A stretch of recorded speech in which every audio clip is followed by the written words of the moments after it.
All right. Well, welcome everybody. Let me get my notes in front of me. So I can't see you, so if you're making faces, my feelings will not be hurt. But I want to welcome you for virtually joining us for the annual General Assembly session of the Greater Portland Council of Governments. We have only a very few items of business for formal action today, but they are important issues in the important work of GPCOG. We've allocated about 25 minutes to complete all our work, and then we'll adjourn to commence the annual summit. I certainly hope you'll stay for that. So the three business items are to approve the minutes of the General Assembly meeting of last May, to approve a budget for FY22, and to elect members and officers to the GPCOG Executive Committee. Pretty straightforward.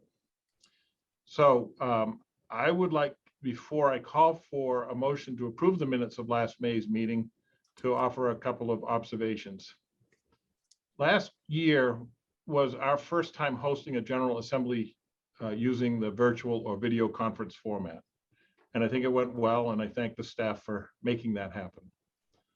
But I felt like I neglected in that session to extend a well-deserved acknowledgement and thanks to those who helped lead the organization in those very fast unfolding times and the uncharted waters for serving in the midst of a pandemic and in the chaotic public and political turmoil of the primaries and elections of 2020. The ground was shifting under everyone's feet, as you know. In the prior years, I was privileged to watch and learn from Jerry Bryant and from Matt Sturgis and from quite a few others over the years who have led the executive committee in times of major staffing, structural or organizational change and growth. And it's all been very much to the benefit of all of us. And then in FY20, I absolutely marveled at the command, the insight and the courage and the leadership of Belinda Ray in her year as president.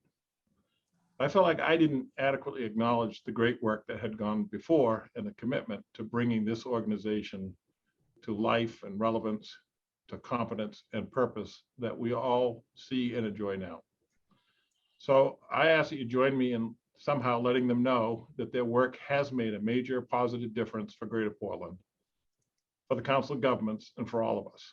I thank them all for their commitment, their vision, and values. I know they'll tell you, and I know it, and I'm sure most of you know it, that the heavy lifting and the long vision comes from our incredibly talented staff who from the very top to the bottom are driven to help this region, help the region provide outstanding services to its members, and to operate the Council of Governments with excellence. So I thank them all for their success in those three endeavors. That's all I have. I want to thank you for indulging me the editorial moment. We're ready to begin. Because we're remote, I want you to remember that votes will be taken by roll call. Votes will be of those people who are delegates or alternates. And Andrew will be calling the roll. So be sure to turn on your mic when you want to say yes or no. So with that, could I have a motion to approve the minutes of the May 28th, 2020 meeting, please? So moved, Mr. Chairman. It's been moved by somebody who I can't see. Mike Foley. Thank you, Michael. Is there a second? I'd second that. This is John Jennings. Thank you, John. Is there any discussion or questions, comment, or correction? Hearing and seeing none, and I trust staff would let me know if I'm missing somebody's hand up or something. I will ask that the clerk call the roll. Yes, and I go ahead and ask that folks please take yourself off mute at this time. Carmen Lone. Yay. Matt Sturgis. Yes. Mary Fernandez. Yes. Justin Poirier. Yes. Bill Shane. Yes. Jim Gailey. Yes. Susan Watonis. Yes. Virginia Wilder-Cross. Yes. Sandy Carter. Yes. Bruce Fauché. Yes. Christine Landis. I am not a delegate for New Gloucester yet. Okay, thanks, Christine. Mark Dion. Believe I'm being voted on today, so I wouldn't have a voting right till that occurs. Is that correct? No, Mark, you are a General Assembly delegate already appointed by the city of Portland. So it's Well, just, there you go. so there you go. You got voting rights. All right, yay. Thanks, Mark. Christopher Huff, Yes. John Jennings, Yes. Michelle Bukovikas, Yes. Becca Dalek, Hi, Kate Lewis is here and she is the delegate, but if she is not responding, I say yes. South Portland has 3 delegates and you are on our list as an alternate. So you're eligible to vote. Oh, okay, yes, thank you. thanks, Becca. Kate Lewis, Yes. Jerry Bryant, Yes. Mike Foley, Yes. Dave Nadeau, Yes. and Nat Tupper. Yes. Is there any voting member that I missed? Please raise your hand. Yeah, it's Misha Pride. I arrived a little late. Oh, But thanks, yes. Misha.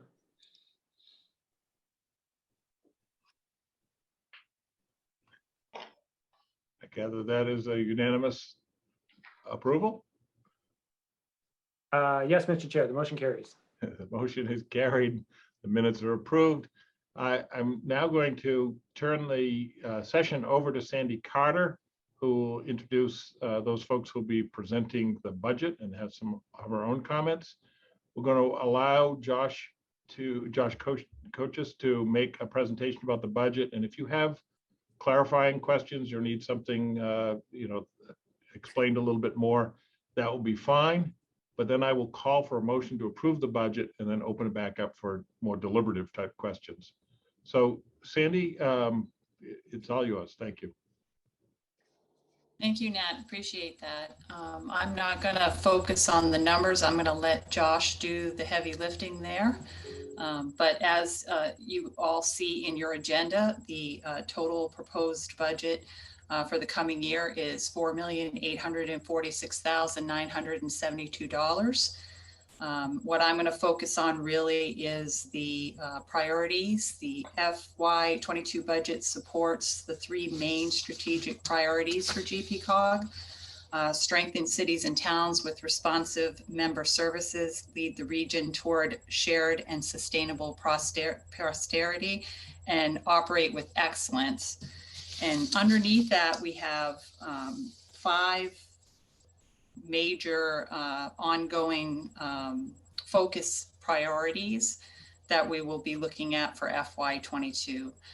The first is to maximize the regional impact of federal relief, stimulus, and infrastructure resources for transportation, housing, broadband, and sustainability. I think the key word in this goal is regional impact. The initial impacts of the pandemic and the subsequent CARES funding work done by GPCOG has laid the groundwork for the organization to assist member communities in the coming year to maximize this additional funding coming into the region. I think we all have a lot of questions and are anticipating needing some help in this area. The second one is to continue to deliver quality member services with the particular FY22 focus on rural and small communities. At its core, GPCOG is about member services, and that will not change in the coming year. GPCOG will build on the successful collaborations in the last year, like the cable TV contract work and the ongoing collaborative bidding program, to ensure that rural and small communities are aware of services available to them and the benefits of working with partners throughout the membership on issues that impact all municipalities. The third is to encourage and support agency coordination to improve public transportation with a focus on the Transit Together initiative. With the successful merger of GPCOG and PACS into one organization and the development of the Transit Tomorrow plan, the organization will continue to help facilitate conversations and coordinations to improve public transportation. The fourth is to expand housing choices in priority places by working with members. Housing is an issue for all municipalities, and the pandemic has had an adverse impact to the housing market. I think we're all feeling that. This goal will be critical in the coming year.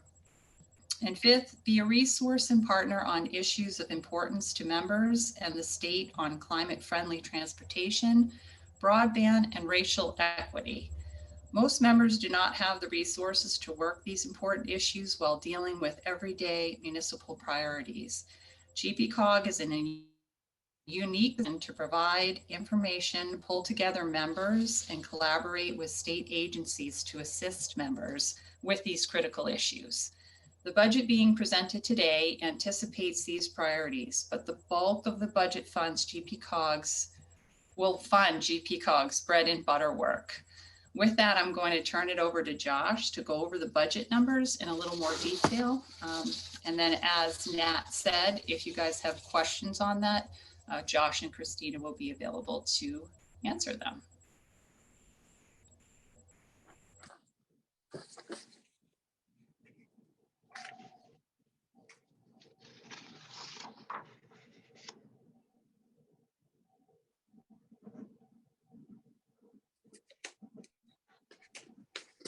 Josh, you're on mute. Yep, good start. Okay, sorry about that. Thanks, Sandy, for the introduction. Thanks everybody for being here. We'll jump right into the budget. You guys have the overview of the budget in your packet, so I'm going to keep it a little more high level, but as Nat said, if you have questions, please let me know, and Christina and I would be happy to answer them.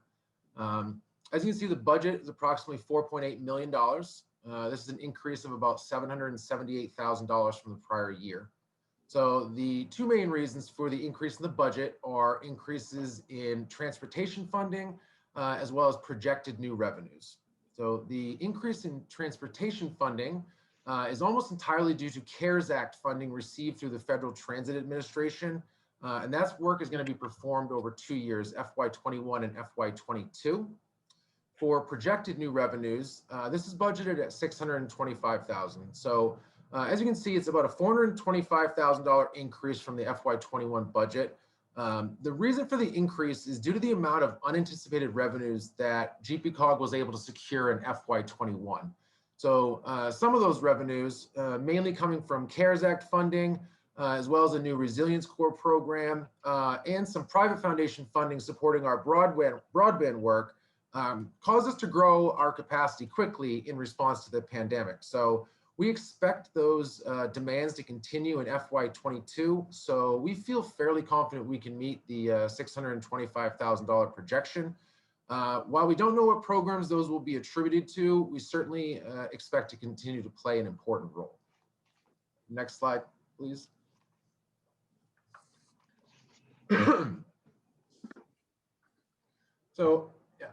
So as is no surprise, our largest program revenue revolves around transportation at around 52%. This revenue supports our Unified Planning Work Program, as well as several projects funded through the Federal Transit Administration. So next up is economic development at 21%.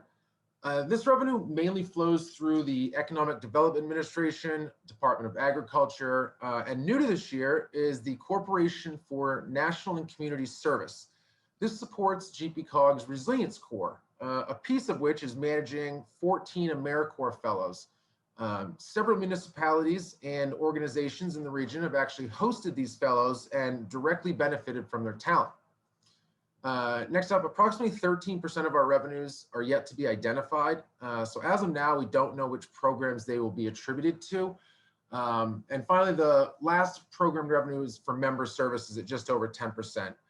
Now, while these are direct member services, I think 10% understates the true amount of revenues that provide individual and regional member services. Much of the programmed revenue in transportation and economic development, for instance, will directly benefit our municipalities individually, but also on a regional level. Next slide, please. Okay, for the FY22 budget, we anticipate approximately 76% of our revenues being derived from federal sources. This revenue will come from 6 different agencies. Now, this 76% budgeted is up about 6% from what was budgeted in FY21. And this increase is due primarily from CARES Act funding, as well as the previously mentioned Resilience Corps program. The second largest source of budgeted revenue comes from member dues at just under 10%. These revenues are used as match on various projects supporting things such as regional transit planning, economic development, and land use. However, these revenues are also used to provide direct and regionalized member services to municipalities. And finally, rounding out the top 3 sources of budgeted revenue comes from state sources, such as the Maine Department of Transportation and Maine Department of Agriculture. And finally, the remaining revenues come from municipal match on various projects, joint purchasing fees, and contracts with municipalities and other local organizations. Next slide, please. So on this slide, you're going to see that approximately 52% of our expenses is attributed to personnel, which includes salaries and fringe benefits. So what this slide doesn't show is that the actual personnel expenses are higher than the prior year. So the reason for this is due to a change in composition of the staff, including hiring new positions. This FY22 proposed budget includes 7 additional staff positions from the prior year, as well as 14 AmeriCorps fellows. I do want to note, though, that of the 7 new positions, 6 were actually hired and filled in FY21 due to the need to increase capacity to meet our grant and contract obligations. Next up is consulting at just over 29%. Consulting expenses include legal and audit services, information technology, and obviously engineering and other consulting. This percentage of 29% is in line with the prior year. And finally, other direct expenses is budgeted at 14%. These include things like business line insurances, advertising, professional development, and the biggest one is pass-through expenses for our brownfields and FAME loans. Overall, again, you're not going to see this, but other direct expenses decreased from the prior year, and it was primarily due to a conservative budget around our brownfields loan funding that we will pass through. Our current grant runs out end of September, so we're going to be applying for additional funding, but since the application process doesn't start until FY22, we budgeted conservatively in this area compared to the prior year. Next slide, please. So last year, in recognition of the financial uncertainty surrounding the pandemic, the executive committee authorized a 20% credit from the normal member dues. The normal member dues is based on $2 per capita for all municipalities, excluding the island towns and Cumberland County. For the current year, FY22, the executive committee understands that while the financial uncertainty may not be as severe as it was in the prior year, they certainly recognize that the uncertainty is not gone. As such, they have authorized a 10% credit on normal member dues.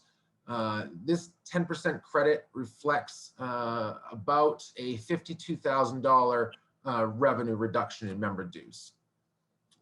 Next, please. All right, so this is just the breakdown of the dues budget. As you can see, approximately $158,000 of total dues will be used to support direct and regionalized member services to municipalities, but also to staff and support the work of the Metro Regional Coalition.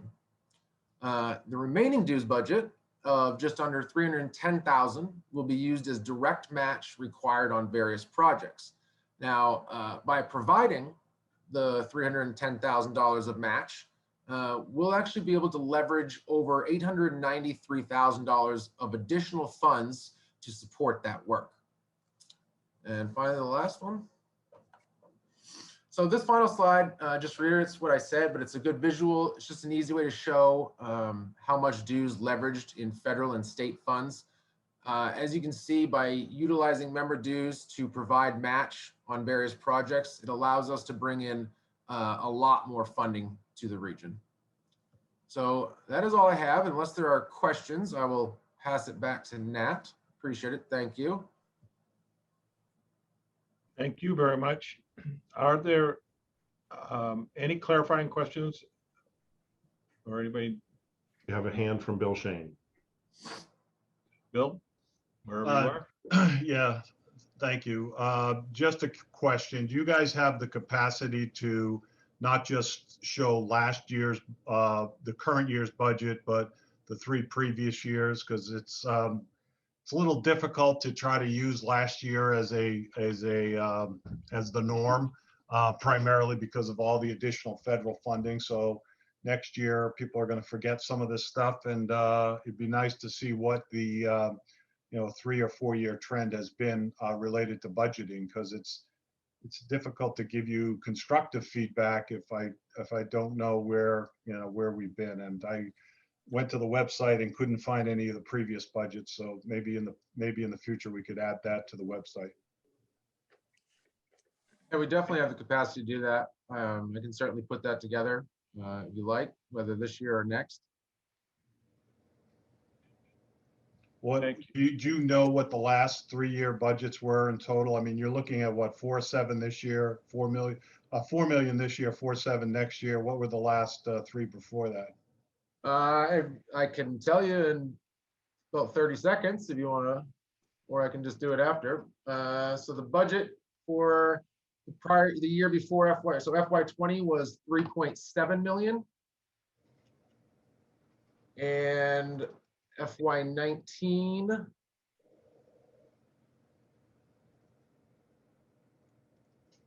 was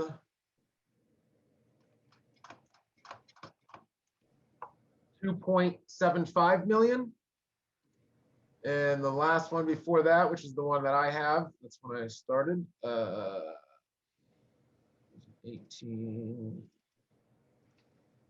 2000 FY18 budget was 3.2 million. So I guess my point is, with all the additional COVID money, I just don't want to feel like next year is just going to be a growth on top of this year, because a lot of that current revenue may disappear, making things a little bit different next year. It's going to look a little bit not so much like a ramp, but a fallback. And I think we should just keep everybody, especially on this group, just apprised of where we've been and why we got where we are today. I think you did a nice job on the presentation. Really enjoyed the way you explained it. It was very easy to understand, and thanks for all the hard work. Thanks. Thank you. If there are any sort of questions about the budget presentation itself, and if not, I'll ask for a motion and then open it back up for questions or comments. Are there any questions anybody needs to make sure they know before we? If not, I would invite a motion to approve the proposed budget as presented. So moved, Mr. Chairman. This is Matt Sturgis. Thank you. Is there a second? I'll second. This is Bruce Fauché. Thank you, Bruce. So there's a motion and a second to approve the budget as presented. I will now open it up for any comments or questions.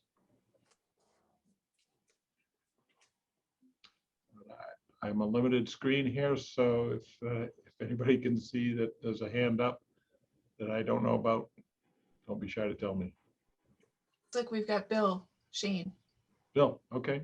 Well, Nat, I'm always nervous about adding employees, only because sometimes they're very project specific. So I'm more likely to lean toward consultants than toward full-time employees. So I just want to ask, maybe it's a question to Christina. Are we balancing these folks as well as looking at their future capacity and their future value to the organization against the workload that we have on our plates right now? Because it's pretty impressive the amount of work you've been cranking out with the people and the staff you have. But what I'm afraid of is that if some of those projects dissipate, we're going to be with people that may not have enough to do. And I'm not a big fan of layoffs. So Me any neither. thought given? I know, and it's a hard one. So how do you deal with balancing the hiring with the workload you have today versus, what might level out in a couple of years? It's such a great question, Bill. We talked about this at the executive committee, and we have a couple of strategies here because when the region has a crisis like we've had in the last year, there's there are federal funds that flow in to help us deal with it, and we could be like an accordion, in terms of size. And so adding consulting help is one strategy that we've been employing. Another one is that for some of the staff positions, they've been advertised and have been hired based on understanding that they're grant funded, and they may end if we're not able to find replacement revenues. And then the third strategy is to work on more intentional fundraising. And in the past, GPCOG's culture has mostly been that staff were fundraising for their own programs. We now have a grants and contracts team, and we're doing a much more systematic scanning of what the federal and philanthropic opportunities are. And this year, we actually created a 501c3 a couple of years ago, and we've been ramping up some funding that's more diversified also. So our hope is that we can retain this capacity, say, to continue to do the AmeriCorps program, to continue to do broadband, to do some of the small business support that we've been doing through these three different strategies. But we're intensely aware of the potential for layoffs, and that's why we have that three-pronged strategy. Are there anyone else have a question or comment? Oh, Matt, thank you. Thank you, Mr. Chairman. I just wanted to extend my thanks to Josh as well as to Christina for where we are at now fiscally, and just a great job on this budget. I know this is a heck of a challenging year, but as Josh noted earlier, he went back through the number of years from when he started to where we are today, and the fiscal health of the organization is as good or better than it's ever been, and a lot of that is due to the hard work that has taken place by our administrative and executive staff. So a lot of the kudos goes to Josh for that, as well as Christina. But we have done. He had a great plan when he came in to get us back to that position, and with Christina's support, and I think that the organization has been served much better for that. And I'm very happy to see where we are. I know, due to ARPA and such, many organizations are awash in cash due to the federal money that's coming forward. However, this is just an extension of a very, very well and soundly thought out plan to get us to this point. So I wanted to take the opportunity to thank them both for their efforts. Matt, I really appreciate that. And I have to say that it's really due to the full team, because the quality and volume of work that GPCOG is doing right now is due to this incredible team. And I think that, when you do good work, it's recognized by federal funders and others, and it's easier to attract funding when you're doing some good stuff. So we have a wonderful team, and hopefully many of you had the opportunity to individually interact with our staff. Thank you. I'm looking to see if there's anyone else. I'm not seeing anyone, but I don't want to cut it off too quickly, although I do want to move things along. So seeing none, turn on your mic and yell if I'm missing you, but otherwise I think I will now ask the clerk to call the roll on the question to approve the budget for FY22. Carmen Lone, Yes. Matt Sturgis, Yes. Mary Fernandez, Yes. Justin Poirier, Yes. Bill Shane, Yes. Jim Gailey, Yes. Susan Watonis, Yes. Virginia Wilder Cross, Yes. Sandy Carter, Yes. Bruce Fauché,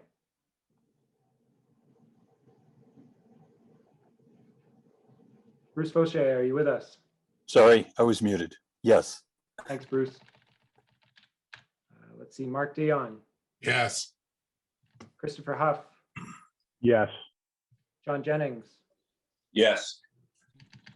Michelle Bukovics, Yes. Becca Dalek, Yes. Kate Lewis, Yes.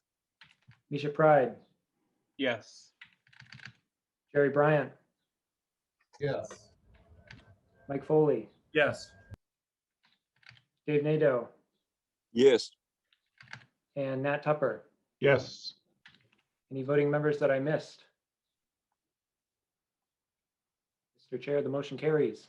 It appears the motion carries. The motion does carry. The budget is approved. And thank you for that. We have a third item of business, which is to elect a slate of nominees for the executive committee and the officers for the year. We thought we might be able to try to do them all together, save some time. So I don't know if you have a slide for that or not, or if you need me to read off the names, but I'm happy to do both.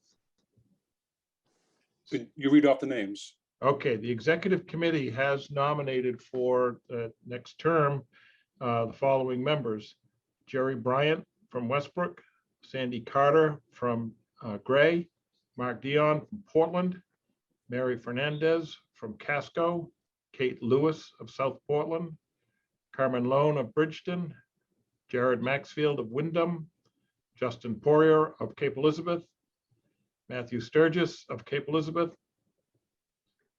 Nat Justin's Tupper of from- Yarmouth, Sue Watonis of Cumberland County, and if I said Justin Poirier of Cape Elizabeth, I meant Chesapeake Island. There's always room for Justin and Cape Elizabeth, Mr. Chairman. Yes. Along with that, the officers, the nominations for officers are Sandy Carter as president, Jared Maxfield, first vice president, and Mary Fernandez, second vice president. Is there a motion to approve the slate or to advance the slate, I guess? So moved. I heard it, but I didn't see it. Second. Dave Nato. So moved. Thank you, David. And second, thank you. Okay. Are there any other nominations or comments, questions? Just do a quick check, make sure there's no hands in the air. If not, I think we're ready for the clerk to call the roll on the slate of officers and committee members. Carmen Lone, Yes. Matt Sturgis, Yes. Mary Fernandez,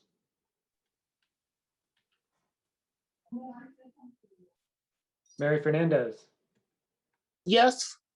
thank you. Justin Poirier, Yes. Bill Shane, Yes. Jim Gailey, Yes. Susan Watonis, Yes. Virginia Wilder Cross, Yes. Sandy Carter, Yes. Bruce Fauché, Yes. Mark Dion, Yes. Christopher Huff, Yes.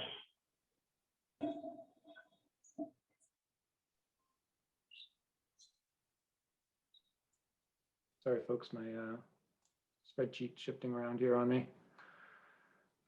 Christopher Huff, a yes from you. Thank you.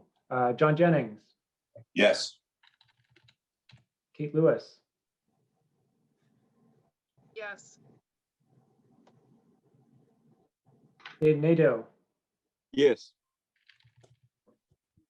Misha Pride, Yes.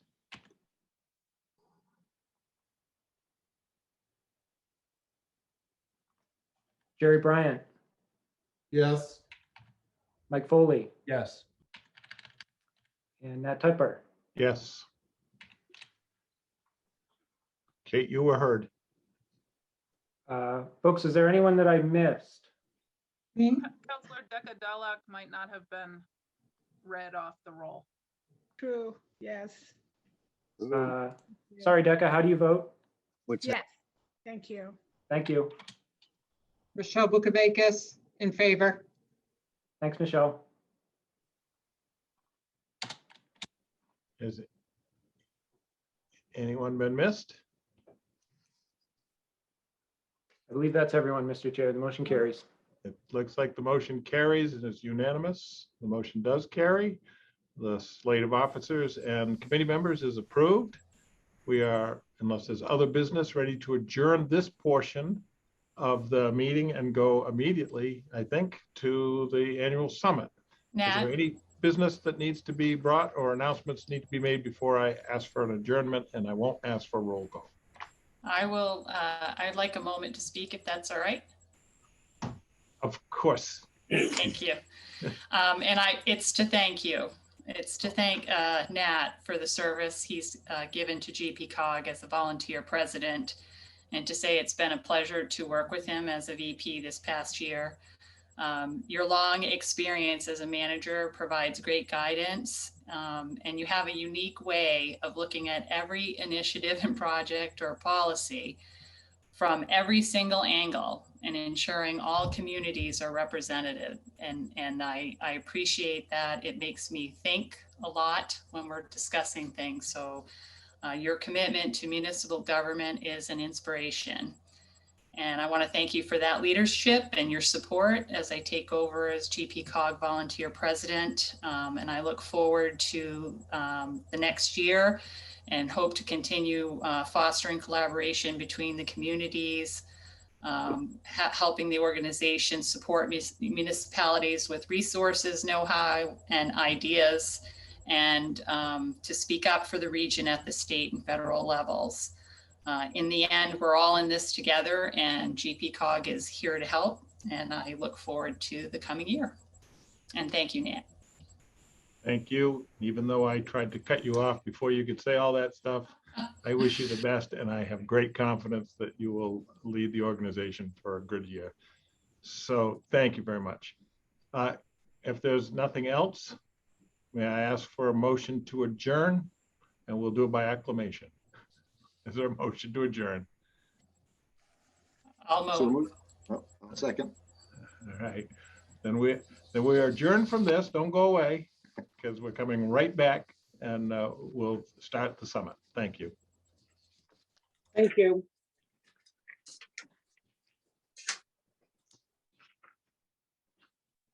Are we starting already? So we're going to move people out of the panel. And then when the card comes down, we'll be ready to begin the summit.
Okay, Matt, you're on.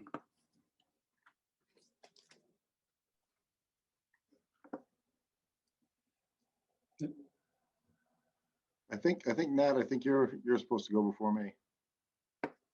And you're on mute, sir.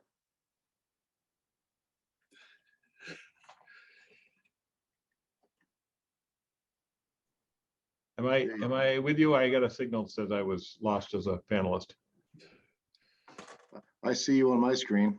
I'm back in good graces. You look great. Excellent. Christina, are we ready? Oh, no, she's not a panelist. just want to wait a minute just to make sure that I'm not talking. Both are all set to go, and then we'll bring her back on. Thank you very much. Then I'll get started right away so that we can get on to more fun stuff. So good afternoon, everyone, and thank you for joining us for the annual summit of the Greater Portland Council of Governments and the Portland Area Comprehensive Transportation System, or simply PACS. It's great to have you here. My name is Nat Tupper, and I'm the town manager for the town of Yarmouth. And I've had the great privilege of serving as president of GPCOG over the past year. We have some great speakers lined up with some important information and insights to share. And there will be some opportunities for breakout group discussions to help you explore ideas that are shared and hopefully to deepen some relationships. We're going to get to all that soon, but first you have to listen to me. I don't know about you, but the last 15 months have been the longest 7 years of my life. The challenges presented by the pandemic, by racial, social, and political unrest and violence in the country, the strain on community and family connections, and quite frankly, the caustic undermining of faith in the institutions of American democracy, as well as the economic upheaval, has been a lot. It has just been too much. And there have been times when I'll admit that I've been either exhausted or just frustrated. And I have in those times wondered, perhaps you have done something similar, I've wondered, is the work that we have committed our lives to doing, the building and engaging and serving of communities, has it all been for naught? But I am very happy to discover over and over again, and frequently through my work with GPCOG and the region, is that it is not all for naught. It matters. The work we do matters a lot. We in public service and local government in particular are the center that holds. And the work that we do together through COG and PACS, through EcoMaine, MMA, Cumberland County, our regional authorities, it's what holds us together and makes us better able to withstand and respond to the challenges that our communities face. And the renewed and the most welcome restoration of partnership and respect by and between state government, local government, and all state agencies is more than just a breath of fresh air. It has been a true game changer. I'm especially proud of the work of GPCOG and its staff in the past year or so. The Portland Press Herald noted in an article back in December of 2020, the change or the value of GPCOG when they wrote, and I quote, GPCOG has become a dynamic organization under new leadership and in a changing landscape that demands more cooperation among cities and towns on issues ranging from the opioid crisis to COVID-19 and from racial injustice to homelessness. And I think you all know there's many, many more areas where we work together and need to. So I don't even dare try to list all the places and the ways that GPCOG has responded to the changing landscape, but I'll note 3 or 4.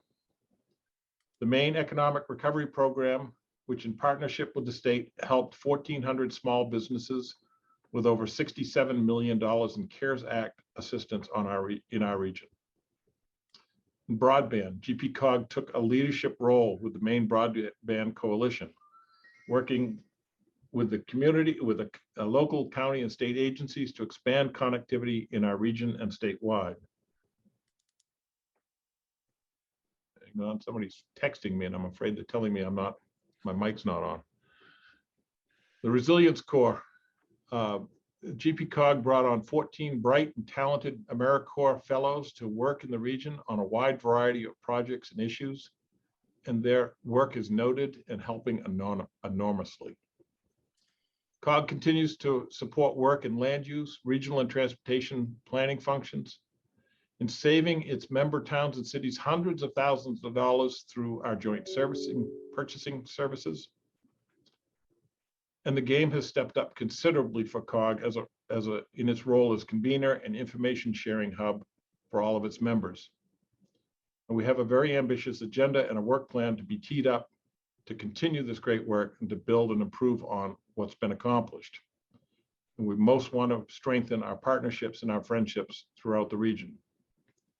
So it's been an extraordinarily productive year in extraordinary times. And I'm most grateful to the staff, the executive committee members, to all of you for the work that you have accomplished. Thank you. So I won't talk anymore. I'm going to turn this over to Matt Sturgis, Cape Elizabeth Town Manager and our most affable and able chair of the PACS, so he can share about PAC's busy and productive year as well. Thanks very much. Thank you, Nat. And I want to take the opportunity to thank you for your exemplary leadership over the past year. It's been truly a pleasure to work with you, as well as to enjoy watching your steady and stable hand on the tiller, as well as the humor that you would bring to a lot of what we had to do in very challenging times. To keep a calm head in such circumstances is truly an honor to watch, and you are a great leader, and definitely appreciate all of your efforts. And it's I've admired you for many years, as you know, as we all have, but it's been great to see it in action this year, especially, as you say. It's been a year that's been more of a dog's year than a human year, to say the least. So thank you for your excellent efforts. Thank you. So PACS, I want to say welcome to everybody as well to the Society of Acronyms. This is a really big celebration today for the acronym capital of organizations, GPCOG and PACS, and all the associated acronyms that come with it. You end up walking away with a PhD by the time you are through your tenure. But PACS is a critical part of GPCOG, and it's setting transportation priorities, allocating funding for projects, and planning ahead, and ensuring this transportation work supports the region's economy, housing, and natural resource protection. By helping our members define and support regional transportation priorities, PACS supports roads and bridges, with vital infrastructure for our economy and our citizens, public transportation, vital lifelines for our residents, sidewalks and bikeways to support the safety of everyone. Now, in a normal year, the member of PACS allocate over $25 million in federal funding. This year was not normal, and PACS had to play a bigger role than ever in public transportation. We're programming over $53 million of additional federal CARES Act relief funding for public transportation. We launched a public relations campaign with all 7 transit agencies to help rebuild ridership. And we're submitting earmarks for top regional intersection, paving, signal, and transit priorities. PACS also streamlined its internal structure and added community voices to its decision-making. And that has been just a great element of development over the past year. Very excited to see that go forward. It adopted a new funding framework to score project proposals that is data-based and evaluates transit, road, and active transportation together. And finally, the excellent transportation planning work PACS provides continued. We won an award for the South Portland Mall Transit-Oriented Development Plan by great staff work, completed a long-range plan for public transportation called Transit Tomorrow, which will help us shape where we are going for the next 30 years, hopefully. And as Nat said, this is just a quick overview of all the highlights. Now, with that being said, I'd like to take this opportunity to introduce GPCOG's Executive Director and my friend, Christina Egan.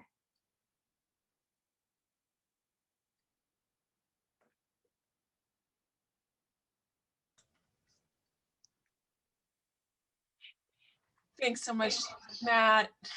It's an honor to be your friend. Thank you for calling me that. I consider you and Nat both friends also. And I want to thank both you and Nat because it's been a really tough year and we really needed strong leaders, both at PACS and at GPCOG, and leaders that understood the importance of regional cooperation and were collaborative and funny.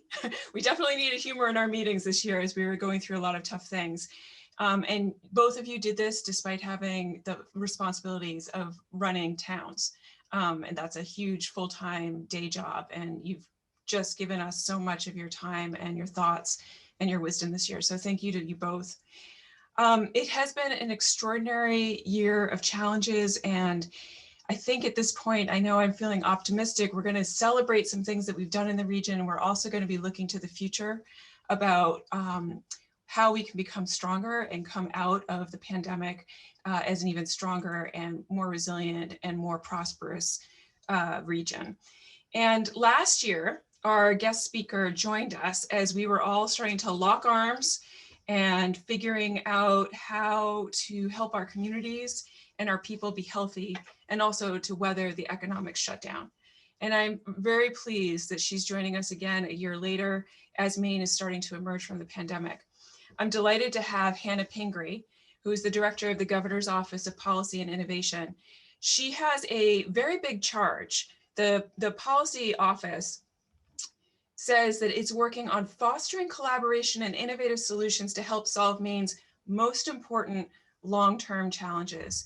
So she's got a big charge and she's got a big portfolio. She's been working on building the economy, workforce attraction and retention, opioid response. She has a children's cabinet to help our kids throughout the state. And she's also been leading the state's climate work.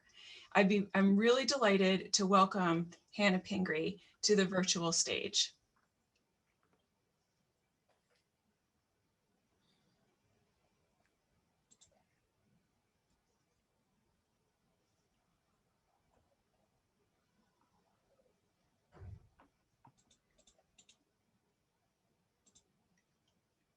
There you are. Hi, Hannah. I'm glad you showed that picture of me when I was much younger, pre-pandemic. We were all, you know, as Nat said, it's been a long year. It's been a long year. I've got a few extra gray hairs after this year. I don't know about you. I am really, really happy to have you come back after a year. It's been quite a year. And let's just start on a personal note. So how are you doing? And how's your family doing after this year? Well, all I can say is that we're glad it's springtime. Summer is on the horizon. I know it has been a long year for all of us, a long year plus. Again, as Nat said, it feels like about 7 years.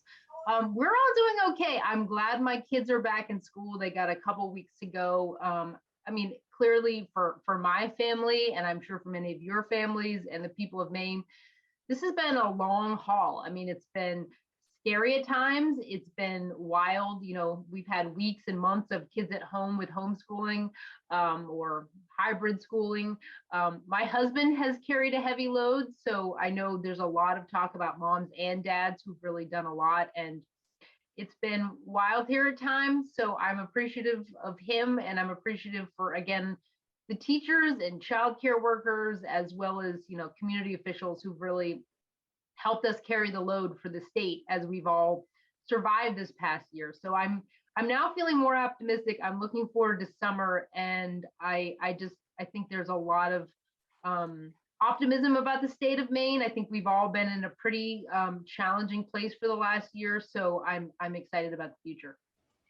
I'm so glad to hear that. I had my first non-family hug this week, and I ate in a restaurant inside without a mask. My son is getting his second vaccination. He's 15. He's getting that really soon. And with summer around the corner, I am feeling very personally optimistic. I'm delighted to hear that you're feeling that way about Maine as well. I'm feeling that way too. I would love to talk a little bit about the Mills administration's working goals. And, you know, you've got a lot going on. We talked a little bit about how the office has a very big portfolio. So I'm going to ask you to do something really hard, which is, can you boil it down to a couple of the top priorities that the Mills administration is working on right now, particularly trying to help us economically recover? Yeah, no, I mean, I think it's my office really works on behalf of the governor and her most significant initiatives. She is still in the mode of getting us to the end of this pandemic. You know, our whole team has been really focused on everything from managing the pandemic to vaccinations to, you know, seeing the light at the end of the tunnel and helping our businesses, our communities recover. So that is still the primary goal, is successfully you know, see our way to the end of this pandemic. And again, I think we're all feeling really optimistic. The people of Maine have stepped up in a big way. That is good news. So I would say throughout it, we were very engaged with the Governor's Economic Recovery Committee. It is now all about helping our economy and our people recover. And then, really, the thing that I know, Christina, you're really good at promoting is building resilience for the long term in our economy, in our communities, for issues like climate. So there's a lot of specific work to do, everything from, we certainly learned about the need for high-speed broadband access across our state. We are certainly watching and engaging in housing challenges, other infrastructure challenges that it's really now clear how much we need things like affordable childcare access, high quality broadband, housing in communities where people want to live and work. So we're sort of these kind of core challenges to our economy we're focused on. And again, actually a big one is workforce. We are recovering. We are doing everything we can to support businesses and nonprofits who are trying to also recover, but making sure we have a trained workforce ready to do all the things we want to do. Obviously, we're hearing a lot about that challenge, and the governor's very focused on it. So doing all the things, we didn't even really bring up issues like opioids. There's still a lot that was on the radar before, and it's still important, but really economic recovery and the pieces of that is our major focus. So you just had a lot of different issues, and why don't we dive into a couple of them? And we'll start with the workforce one, because it feels a little like whiplash, right? Like people were losing their jobs, and now businesses, as I'm hearing them in our region, are desperate for workers. So what are some of the things that you're doing right now to try to make sure that we have the staff that we need in order for the economy to really ramp back up? Yeah, I mean, I will say, I remember, just before the pandemic hit, we were having very similar conversations with employers, with higher education, with our state CTEs, how do we attract the workers to Maine? Because frankly, we don't have enough workers to fill all of the roles we need. How do we make sure that they're trained in the sectors which are growing in Maine? Obviously, we want Mainers to have good paying jobs and helping people connect to those through training opportunities. So I will say in a variety of ways, the governor has proposed a new budget as well as a recovery plan using the federal dollars that has a lot in it for workforce. So again, everything from investing in our CTEs and our community colleges and university system to doing specific sector activity, whether it's healthcare, clean energy, manufacturing jobs where we see growth, but we don't have the workers. But again, a lot of this will come down to sort of these fundamental infrastructure challenges. Yes. Parents right now are struggling. They need quality childcare in their community to go back to work. And, we're in this kind of challenge where parents are finishing up a kind of choppy school year. They're trying to find summer programs. So that some of that is just, it's a lot for families to work out. So that's a challenge. And again, we all have heard about the housing challenge. We have, places where there are jobs, people are increasingly unable to find rental or ownership opportunities that are affordable. So that's another one. Clearly things like transportation, which I know GPCOG is really focused on, help to meet those challenges. But clearly, there's no silver bullet for workforce. It is about building economies, regional economies, sector-based economies that work, and ensuring that it's all coherent. And, that's a heavy lift, but we're trying to do that work more systematically. Again, new federal funding coming in is going to allow us to do some exciting and robust things, but it really is going to require partnerships with employers, with higher ed, and with communities. And you just used the word coherence, which I think is such an important one, because when we're talking about workforce attraction and retention, which is so key to Maine's future, and it's been a struggle for a long time in Maine to have the workforce that we need. And that relates to childcare, as you said. It relates to housing affordability, and we've had quite the housing price shock, not just in the greater Portland region, but throughout the state. And as people can't afford nearby, they go further, which means that they need more transportation. They need to drive further. That has an impact on greenhouse gases. And then, of course, we've got broadband, which can help us with many of these things. It's like a way of providing access.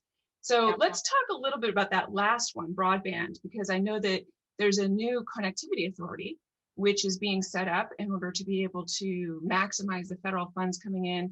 What do you see as the major goals that the state should set for broadband? Well, I mean, I think the good news is I think we're now working on some big ideas. Actually, the Energy and Utilities Committee is working this new Maine Connectivity Authority tomorrow. And the idea is to really create an entity, kind of like the Maine Turnpike Authority, that doesn't just sort of give out grants, but really makes investments where we leverage dollars and we use taxpayer money to really last for the long term to expand broadband across our whole state, rural areas that are underserved, but more urban areas that are poorly served. We will be using federal money. Senator King really helped to secure this new capital infrastructure fund, which is really focused on broadband. Plus the governor's putting additional federal money. So over $150 million being invested.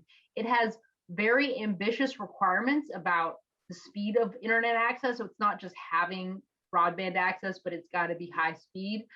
It's got to allow people to work from home, access medical care, education. So it's really envisioning the system that we all need, and it will allow private investments to be better leveraged.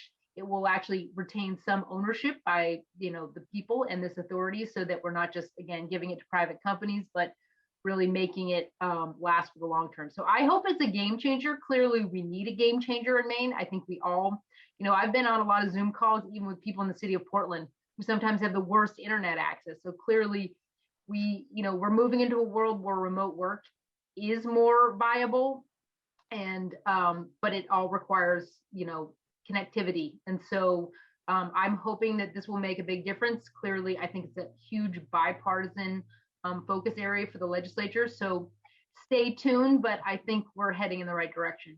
It really became so clear this last year how important broadband is. For those of us who've been working in the fields kind of like it for a long time, we knew it, right? And we know that places like in our region, like Bridgeton, Harrison, they've been unserved or underserved. But I was on a Zoom call with somebody that's right on Congress Street. They can only do one Zoom person per office. They have to crowd around because there's not enough. So it's a pervasive problem throughout Maine. We all need a major upgrade. You and I also talk a lot about climate change, and you've been leading Maine Won't Wait. And there's a lot in there about transportation, since transportation is the biggest source of greenhouse gases in Maine. And I know that you're also somebody who follows the EV world.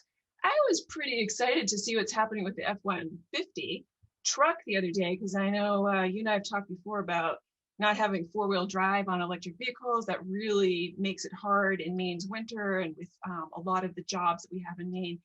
I was wondering if you had any reactions to where you think the EV market is going and how transportation might be changing over the next decade or so in Maine. Well, I mean, it's a big question. I mean, clearly the climate plan, which we put out December 1, again, that seems like several years ago, but we did it in the course of a pandemic, and it really highlights the need to reduce emissions in the transportation sector.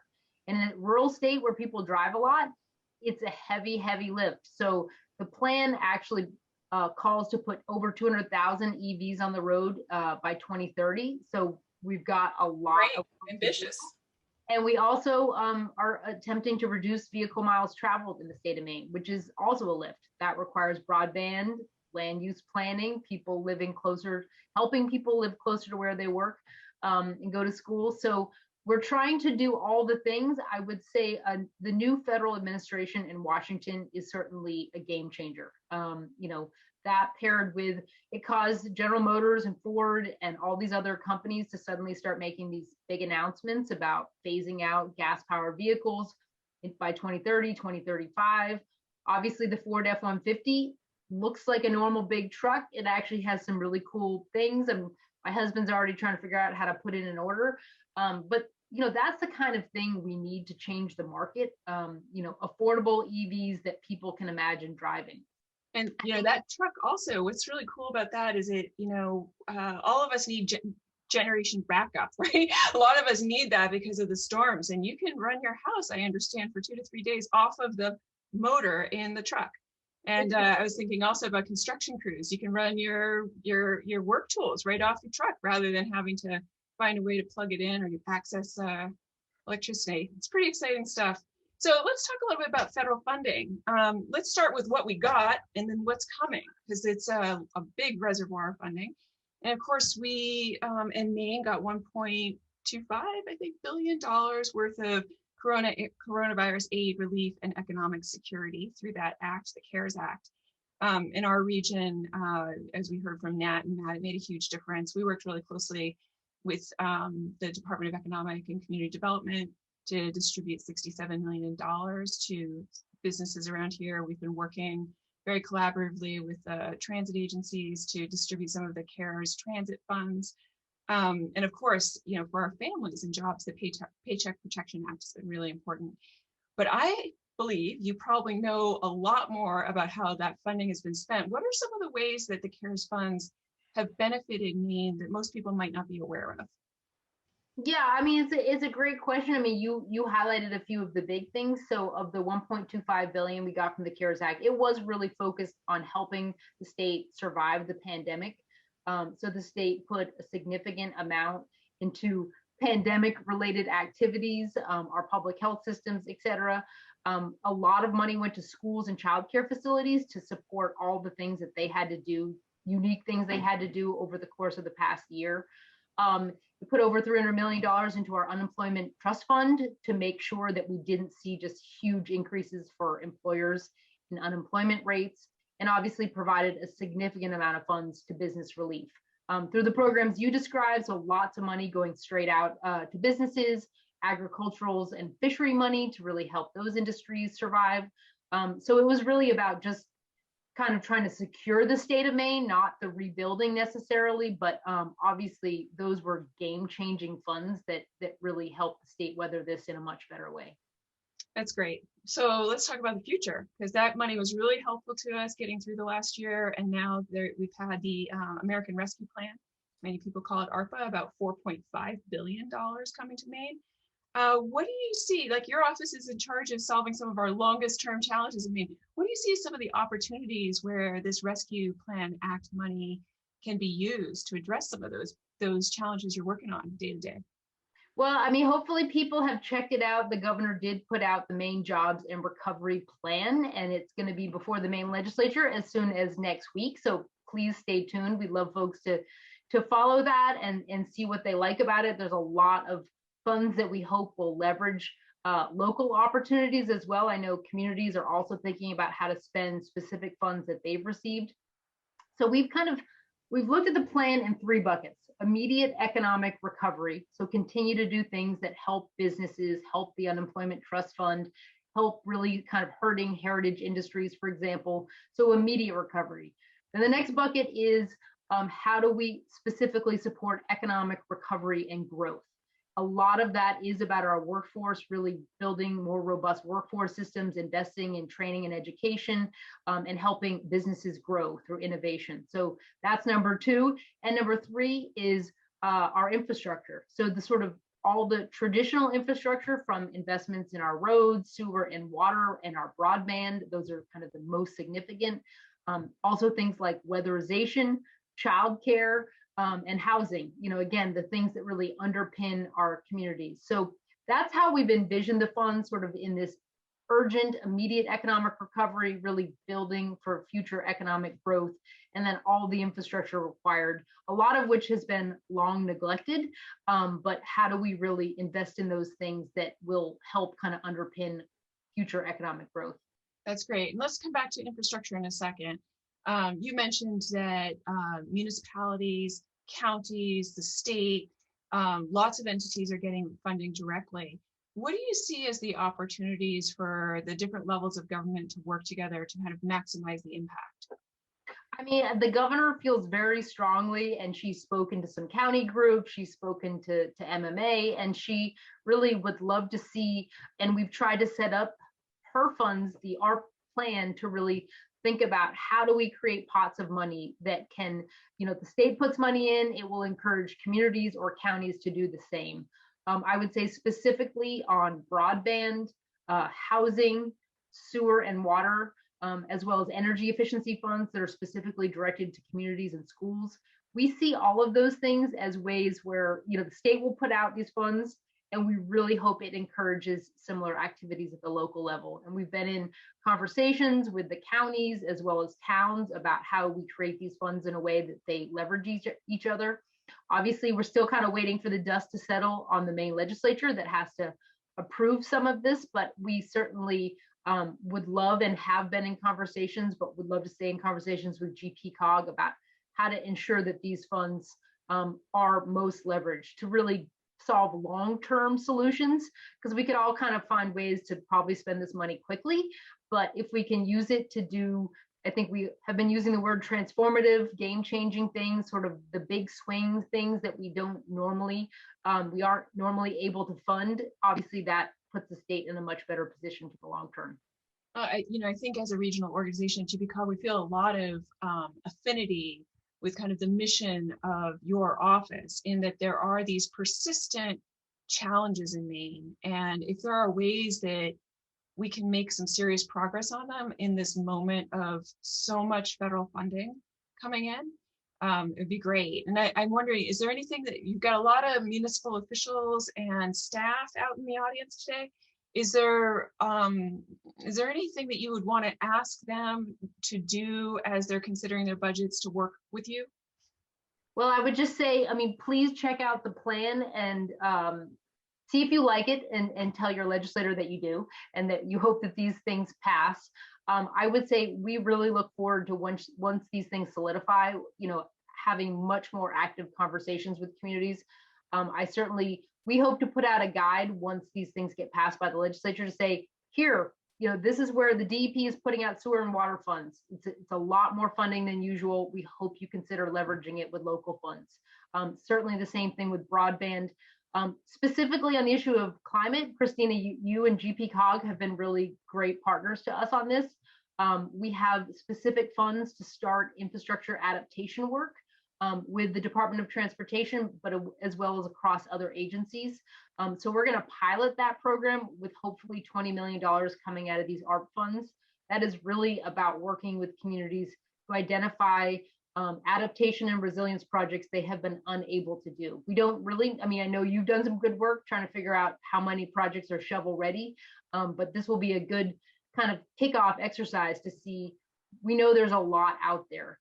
We are also working through the state budget to create additional funds to support resilience planning at the community and regional level. GPCOG is helping us with a pilot right now of this, funded by philanthropy, but we are hopeful we will see funds in the budget to help with both emission reduction projects, but also resilience projects. So stay tuned, but this is work that we know the state can't do alone. We don't plan to do it alone. Is really helping communities and regions think about this work thoughtfully, start to make plans. Again, it's about climate, but it's also about other economic and community challenges that you identify. So I do hope in the coming months we will be able to roll out much greater opportunity for partnership, but really actually putting some money where our mouth is. Like, we want to partner, but we want to help you do the good work that we know that you all want to do. Well, we're really excited about the pilot with you, and we're going to be working with, and we started working with Bridgeton and Wyndham on that pilot. And we've had some real superstars in our region, in Portland and South Portland, who are leading the way on climate action. We're very excited to be working with you and towns in other parts of our region on the resilience work. We know with stormwater flow, we've got some real work to do on our roads too, to make sure that they're safe for everybody. So I just have time for one more question. I am going to just say, though, I can't wait to have you back to talk about the American Jobs Plan and the reauthorization of the transportation plan. These are additional potential buckets of money, yes, fingers crossed, that will be coming our way to be more specifically invested in transportation and maybe some climate resiliency, electric vehicle infrastructure, et cetera. So we'll look forward to the next time on that. So I'll just close out on kind of a more office level. I want to talk about the future of the workplace with you, because the state was really instrumental in leading by example, allowing state workers to work remote at the beginning of the pandemic. I know you've been doing that for a while.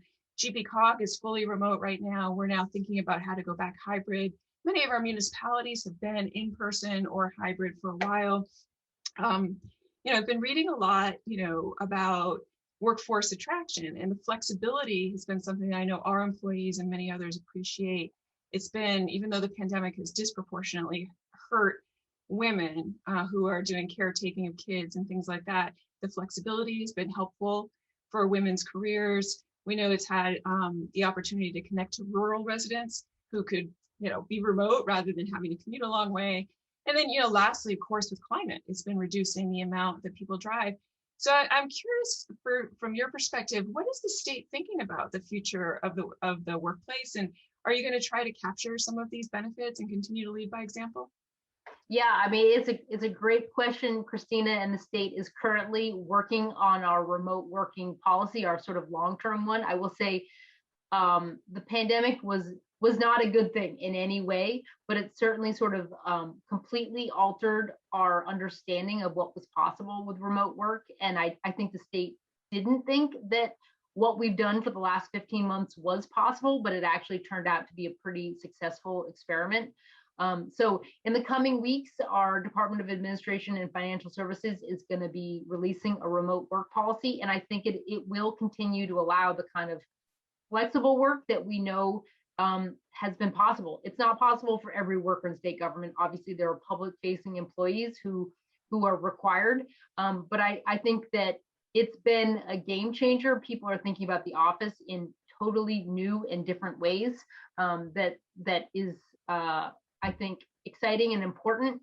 And I think we're now trying to figure out the tools that sort of allow people to work collaboratively. There's times when we're all sick of Zoom and we do need to see each other face to face once in a while. But if we think about it in a kind of planned way, we could do it a couple days a week and work remotely the other days. So there's a lot of good thinking. I think, again, it's like thousands of workers, so they have to be careful about the policy, but I think it's going to be significant and game changing. I know many employers are leading in similar ways. So I'm hopeful, and it's certainly, we hope it's good for the climate. We certainly hope it's good for families.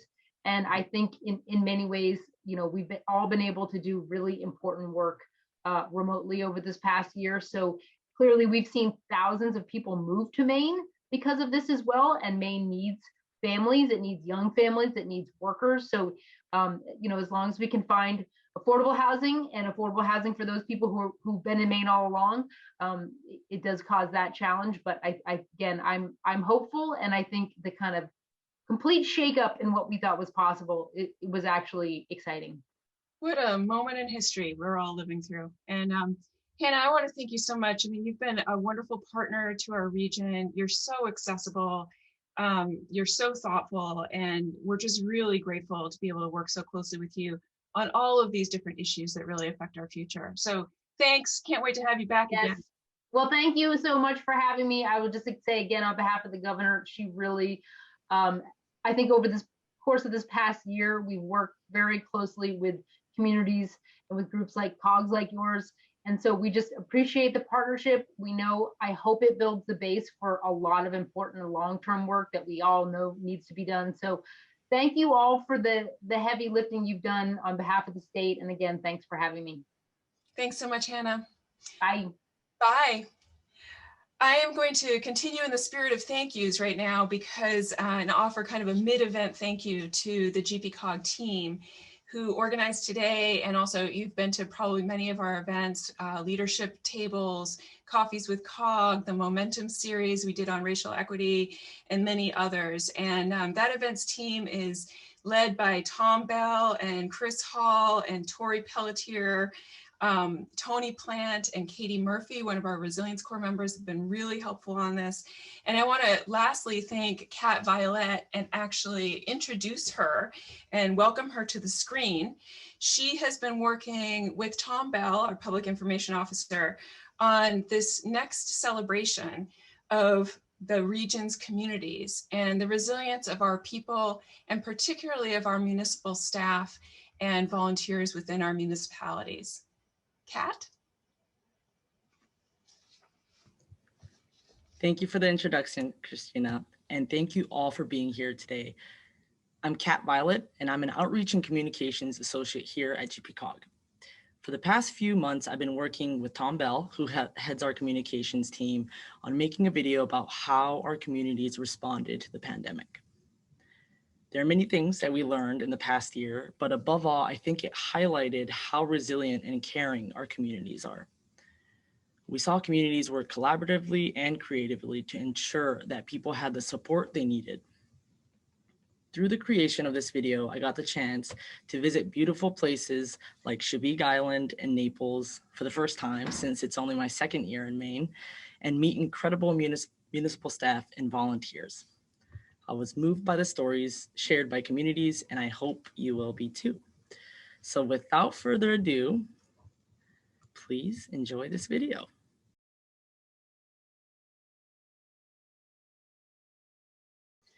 From the whole team at GPCOG, I want to express gratitude for the municipal staff, the local elected officials, and the volunteers in all of our communities for all that was done for us to take care of one another over the last year.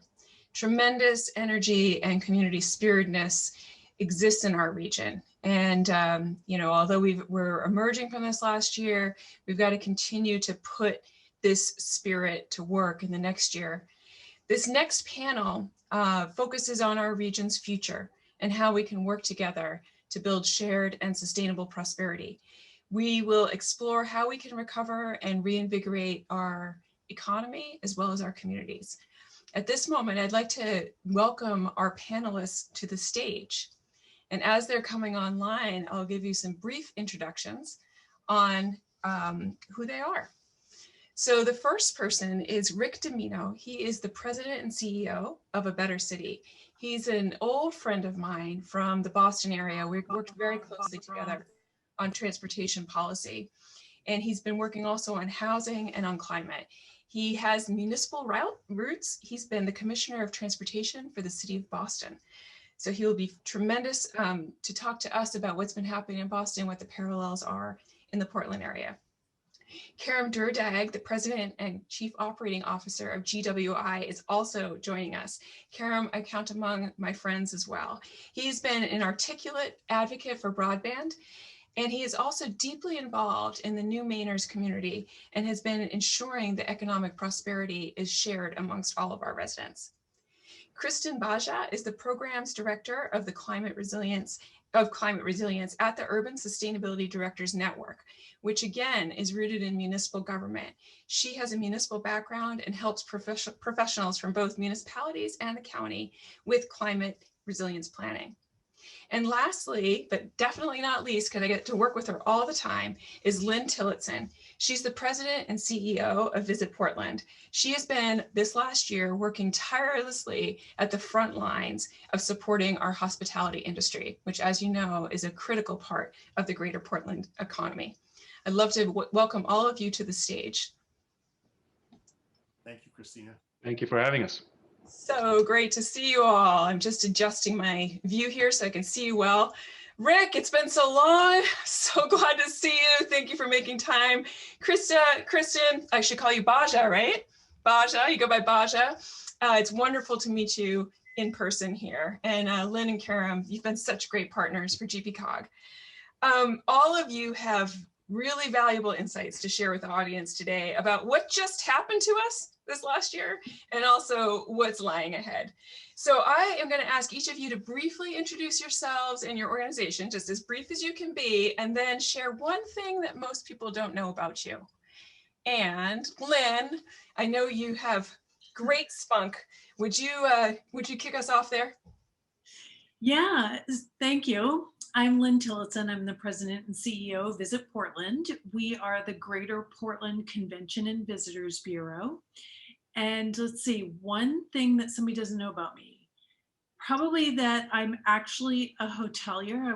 I worked at the Orlando World Center Marriott for 14 years. So my history is actually in hotels. Do you still have like free Disney tickets? I probably have some connections, yeah. Good to know. Karam, would you go next? Yes, so I'm Karam from GWI. We are a fiber internet provider to the state of Maine, and we aim to light up all of Maine to the 21st century. So that's what we do. We're the first actually telecommunications broadband carrier in the United States that's a B Corp. So proud of that. In terms of people not knowing something, well, people may not know that at the age of 13, I was called up for the junior Olympic field hockey team in Pakistan. Okay, that is something I definitely Immense. did not know about you. Thank you. Yeah. Rick, would you go next? Sure. Christina, thanks again for inviting me all the way virtually from Boston. My name is Rick Tamino. I'm the president and CEO of A Better City, and we are a business-based organization that's focused on land use, transportation, energy and environment, and the built environment on behalf of the business community. We collaborate with a wide range of stakeholders to kind of shape and influence the built community so Boston, greater Boston and the state can be globally competitive. What you can't see, because I got this fuzzy thing on my background, is some congas behind me because I play bass guitar. And, wow. That's what I really love to do when I'm not being the president and CEO. It's great to know that. And Baja, do tell us where we're finding you today, because I know that you are like on the move. Yeah, really sorry. I'm actually in a really busy and unfortunate space right by the airport in Baltimore. So my apologies for my background noise and the fact that I'm on my cell phone, but some unfortunate circumstances. But I'm Kristen Baja. I go by Baja. I'm the program director for climate resilience with the Urban Sustainability Directors Network, which is a network of 240 local governments that work together on innovation and trying to essentially root climate and sustainability and racial equity. And I call myself the mycelium in the forest. We kind of work underground and behind the scene to connect all the trees and to make sure that they are getting the resources and nutrients they need. One thing that I'm sure none of you know about me is I actually played for the US national team for 10 years back in my previous life. Wow, that's great. Well, thank you guys so much for that. I'm going to ask you to identify in the fields that you're all working, what the biggest, I know there were lots of challenges this last year, but what was the biggest challenge that you saw in your field or your industry during the pandemic? And if you could speak a little bit to whether you see that challenge easing, doubling down, getting worse. And Lynn, you know, I'm very familiar with the work of Visit Portland and with the tourism industry. Maybe you could kick us off again and just tell us a little bit what's been happening with hospitality. Yeah, I think it's no secret what's been happening with the hospitality industry. COVID certainly has brought to light that our community relies heavily on visitors coming to our destination to support all of our small main businesses. Even the large hotels, even though they're flagged a large corporate property, they're not. They're owned by small businesses. They're owned by many Mainers. So that's probably been the hardest, is watching people really suffer and worry. Can they keep their business open, and what will the future hold for them? Watching them painfully lay off staff. And that's the difficult part now moving forward, is gaining that staff back. And what's the summer looking like? The summer's looking really strong as far as visitation, because we're really lucky in Maine that we have a very strong drive market. You know, obviously we're not going to have cruise ships this year. We're not going to have meetings and conferences. We're not having the international market, the Canadian market, motor coaches, so much of sporting events, you know, all of that stuff that really fills in. What we will get is the leisure market, which is families and individuals and couples that want to travel. Everyone wants to take a vacation right now. They're sick of their homes. So because we have such a strong drive market, and maybe somebody doesn't necessarily have to get on a plane, although the flights coming into the Portland airport are looking really strong, that will help sustain us and get us to a better recovery than some other destinations across the US that are not seeing this quite yet. That's great. It's good to see us at least coming out. And we're not coming out as strongly as we want, but I know that you're facing a lot of workforce issues also in your industry. So let's stay on the economy for a second. And Karam, I'm going to start not with broadband, but actually with some of the work that you've been doing with new Mainers in the immigrant community. How did the pandemic really hit the new Mainer businesses, and where do you see, is it getting better? Is it getting worse? Well, I think just like the other businesses, I think they got hit pretty hard. Part of it is the immigrant business community is Main Street businesses, retailers, along Main Street supporting the community. So when essentially the throughput traffic goes down, everything sort of goes on to itself. The other thing is access to healthcare is tenuous, and so trying to make sure that they are safe, their families are safe. Given the chaos and the confusion of everything going on, I think it took very intentional efforts by the DHSS to make sure that they were getting the information, that they were getting the tools, the methods, the tricks, the techniques to be able to navigate, because there's a language barrier. So there's also a cultural barrier. Secondly, access to PPP, it's a non-starter, right? So there are these vast infrastructures in place that you need to know how to navigate, and most of them cannot. Not that they don't want to, but they cannot. So I think it's been a tough go. I think coming out of this, call it the trajectory, I think the immediate future is as it is for everybody else, which is guarded. I think the mid to long term, I think, is bright. And part of that is also the awareness by Maine society about the value of inclusion. I think, good, bad, or indifferent, Maine is forced culturally to come out of its introvertedness, this inner shell that we like to have because we are Northern New Englanders. And so with the arise of information, with the arise of what I would call some sensitivities, I think there's a greater realization that this society needs to be inclusive, and it needs to be able to invite itself towards working together and not being unintentionally exclusive. So I think given the census tract, the demographic tracks, I think there's a realization that you need to be inclusive. So I think that's a good thing. And we also It's know tough. Yeah. It's too good. It's tough, and we also know that new Mainers tend to actually start businesses as entrepreneurs, 1 or 2 person kind of employee businesses faster than other groups, and so that's really good for our economy, given how old our population is in Maine. So Correct. Let's stay with infrastructure for a minute. I'm going to touch quickly on broadband and go to Rick on transportation and housing, and then we're going to wrap up just on climate and sustainability and how that has played out when so many of us have been so laser focused on the pandemic. So Karen, I'm sticking just with you for a second. Talk a little bit about what you think the biggest challenge around broadband has been and how we're emerging out of that. Well, the truth of the matter is our telecommunications infrastructure in the United States is not up to par to 21st century standards. It's not. It's also controlled by monopolies, which is not right. It's not fair. So I think coming out, I think there's a tectonic shift in the telecommunications industry where new infrastructure is being built, new entrants are coming into the market space, the fiber technology, which has been around for close to some 20 odd years, is now getting into the broader markets. And you have consumers saying, now I have purchasing choices, I have purchasing decisions. What I want to spend my money on should reflect my values and my systems. So you're going to see essentially a changing sands in the telecommunications. Partly because, as you know, in the rural areas, it is inequitable what they're going through.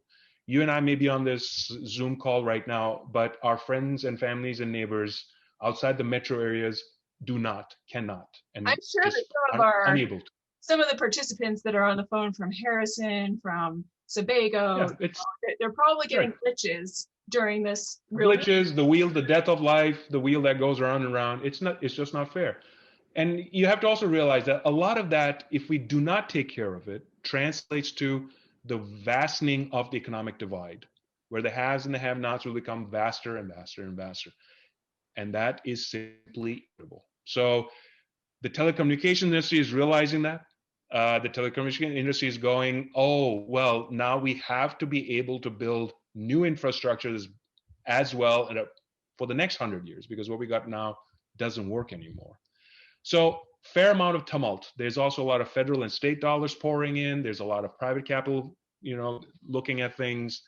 Also, the municipalities are empowered now through various pieces of legislation and federal mechanisms to do things that they believe they should do. Yes. So rather than being top down, it's more grassroots driven. Yeah. And There's we're a greater involved. realization. Yeah.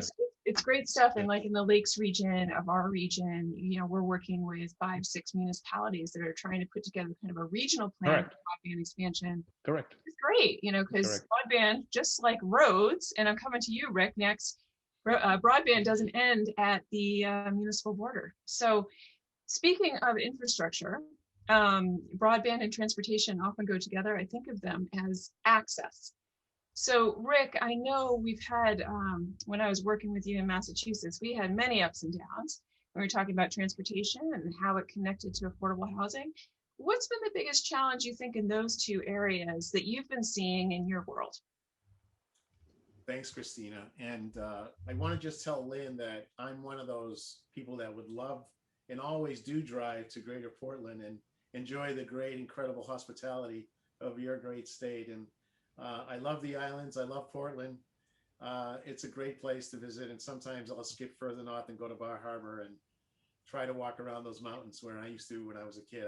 Not as much a gazelle as I used to be, but it's a great state and you guys are doing great things. I love the video. Talk about Mainers working together. That video really showed some real good aspirational connections between all of you helping each other. But just as in Maine, we in Boston, in Greater Boston, Massachusetts, had some challenges as well. Relative to the pandemic, really the early issue, and Christina, I know you know our state well, was really the concerns that we had about transit-dependent riders in the region, and also in the other rural and suburban RTA areas, regional transit authority areas, because the question marks around how people can use transit during the pandemic and how transit was going to stand up during the pandemic was critically important. Just like Maine and Portland, you have people that had to get to work, particularly in your hospital industries and some of the other locations where demand for access to a job was very high. And here in the Greater Boston area, that meant a lot of people of color, a lot of transit-dependent riders needed to get to those locations, our healthcare facilities, our home care facilities for senior citizens. And when we weren't ready to address that relationship to transit connections, it really caused some havoc. So what we did is we worked with the T to stand up, the business community working together with the T, and I got to give the T a lot of credit, to kind of pivot as quickly as we could to get riders. I mean, first of all, we needed to make sure the T system itself was safe. And then we needed to make sure the workers were safe. And then we needed to make sure that the ridership can use the system safely. Literally, Christine, you should know, Gillette Corporation donated 5,000 masks to the T and then 500-gallon tanks of sanitation. That's how closely we started to all work together. That's to make fantastic. sure that we can keep our systems working. So the transit system really then ended up responding well. We had to work hard on social distancing, work hard on sanitation, and we're starting to see close to 40% of transit ridership coming back, but we're going to come back sooner. So that's the other thing. The governor of Massachusetts just opened up the whole state at the end of this month. So how do we get transit demand to be at the levels that it once was prior to the pandemic? You remember, Christina, Boston was one of the most congested cities in the country, if not the worst. How do we get our transit system to welcome people back and then be ready to go to make sure that we can get back to our pre-pandemic mode split so that our urban economy and our connectivity and mobility can go forward? Very big issue. And Rick, I'll just contribute here a little bit. You know, we've had a very similar situation in Maine where our transit agencies, we have 7 of them in our region rather than just like a big T. And they've all had to work really hard to keep passengers safe, make sure that essential workers could still get to hospitals, grocery stores, et cetera. And now, you know, we're thinking about how do you rebuild ridership, because some people aren't coming back. And so what are the innovations we need to take as a transit industry in order to really make sure that transit is financially stable over the long term, you know, and always improving it. So very different transit systems, but really similar challenges. You talk a little bit about how that relates to housing, because in Maine, We have a lot of people from Massachusetts, which I won't say anything negative about because I'm originally from Massachusetts, but we got a lot of people from Massachusetts and New York buying up homes up here, and our housing prices in Maine are skyrocketing, and we're really dealing with a housing crisis. For those of you who heard Hannah Pingree from the governor's office right before this, she must have said housing 6 or 7 times during her presentation, and that is just a growing challenge here. So Massachusetts has long had an affordable housing challenge, and we're on the front edges of it compared to the Boston area, but it relates directly to transit access. So talk a little bit about that, Rick. Sure. So one of the things that we all in our communities need to get our arms around if we want to solve a housing crisis is density. And the word density is tough enough in Massachusetts. So I can only imagine how tough it is when we're talking to Mainers. Very tough. Right. But it's really something that's critically important. And I know that your organization probably studied a lot about the regional Vancouver plan, would look at creating density and then protecting its open spaces. Yes. So that, potential. And I will admit, again, Lynn, we love your open spaces up there. It is something that we all drive to do and become part of. So Maine has to protect what is actually one of its critical assets, but you also have to house the people who want to live there. And you're seeing, as was suggested, more people needing access to affordable housing as new populations come to your state, which is actually a good thing because you have tremendous workforce demands. So you have to welcome those people if you want to fill the jobs in Maine. So you got to get the housing part right. And so that may mean really looking at some very specific zoning changes and some opportunities to really create some housing that's both attractive, but at the same time builds community and networks so people can live and work and play in places where all that can take place, but at the same time is affordable. And and really communities can mix well if we just give them a chance. And I think we really do need to do that. And I do think, obviously, as you think of your own current and future transit nodes, transit-oriented development is still important, even in great states like Maine. Lynn, it looks like you want to jump in, and we're going to get to Baja next. So go ahead. If you don't mind, I'll just mention the housing thing. The interesting thing is I've been on many panels, many discussions about the lack of workforce in Maine. We're aging, our kids won't stay, they can't afford to stay. And of course that affects the hospitality industry as well. And what I find interesting is that I mentioned I was a hotelier in Orlando. I moved out of Maine, went to Orlando, and they hooked me. There's apartment complexes everywhere that are affordable for young adults to move into. And so you move into an affordable apartment, maybe with a roommate, you stay there, you get integrated in the community, your job continues to grow, then you might meet a significant other. I met my husband there. We had our first child there. The only reason why we didn't want to stay in Orlando was because the school system was not good. We have that here in Maine. We can attract young workers and get them ingrained in the community if we provide them with housing. And I'm so excited. I was on John Roberts Road in South Portland the other day behind Home Depot, and I saw an apartment complex. It was an apartment complex, I believe, not a condo unit. And I'm really hoping that it's affordable for teens and young adults to be able to integrate. So it's just my little pitch about the density that, Rick, you're talking about. Those apartment complexes can help us for the future. So, our young people and to come here, they definitely need affordable housing and different kinds of housing choices, right? But they also come here because of our open spaces, as Rick was talking about. And we've got 14 AmeriCorps who've come here, many of them from outside of the state, because this is a beautiful place to be. So Baja, you are working to sustain natural resources, open space, help municipalities and the counties really create resiliency, environmental resiliency. Can you tell us a little bit about what it's been like in your field this last year when we've been focused on COVID, right? But we still have a climate crisis and sustainability issues and open space being gobbled up. Tell us a little bit about what's been happening and where you think things are going. Well, I think we're still in the midst of it, actually.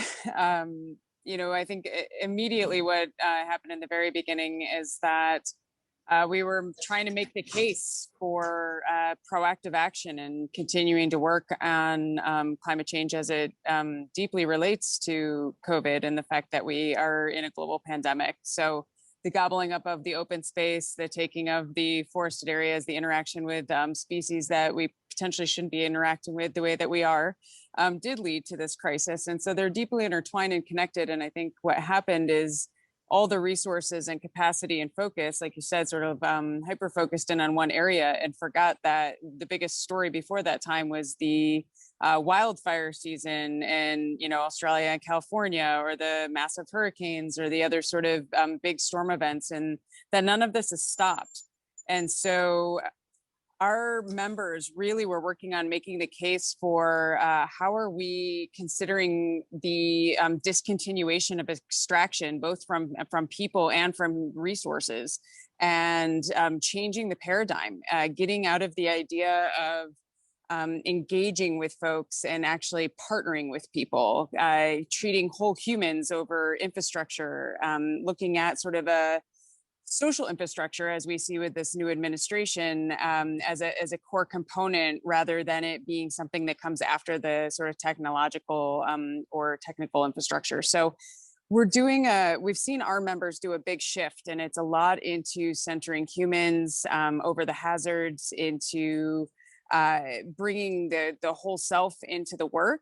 I think even supporting people who are dealing with the fact that I'm presenting to you from outside an airport right now. It's like very strange, but we're making these things work. And so,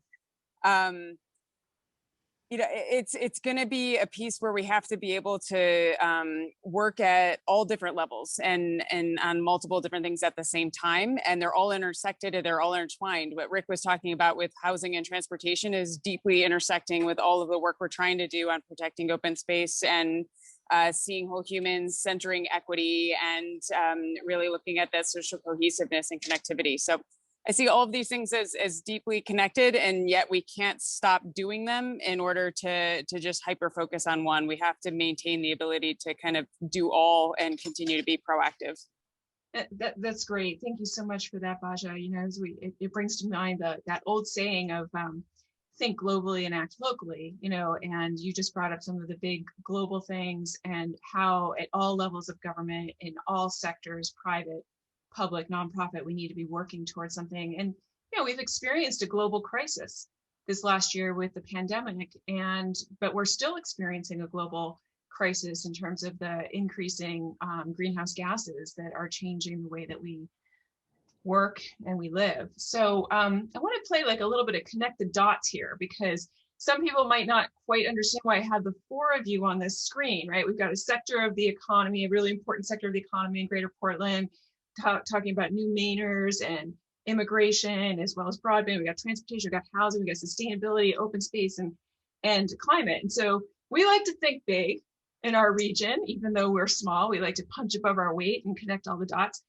And Rick, you're awesome at this. So I want to throw out like a word here, and I want you to tell me how it relates to transportation and housing. So I'm gonna start with economy. It's the heart of the economy.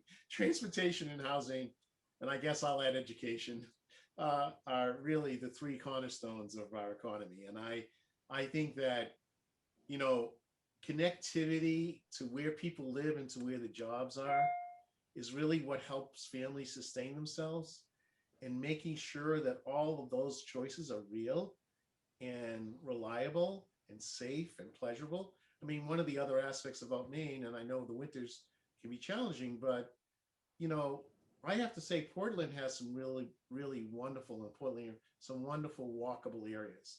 And celebrating that walkability of your city, and I know you know about this, Christina, is really important. And the other aspect of Portland, and also the population that you have, is that many of your folks will take their bikes, and that is a growing trend. But anyway, transportation and housing are cornerstones of the economy. I hope that gives you your quick answer. And then That's speed great. Yeah. dating. And we're gonna do a little bit more here. Like I'm gonna throw out equity, which is about how we share the resources amongst us. And Karam, I'm gonna say, how does that relate to broadband? Internet is a human right.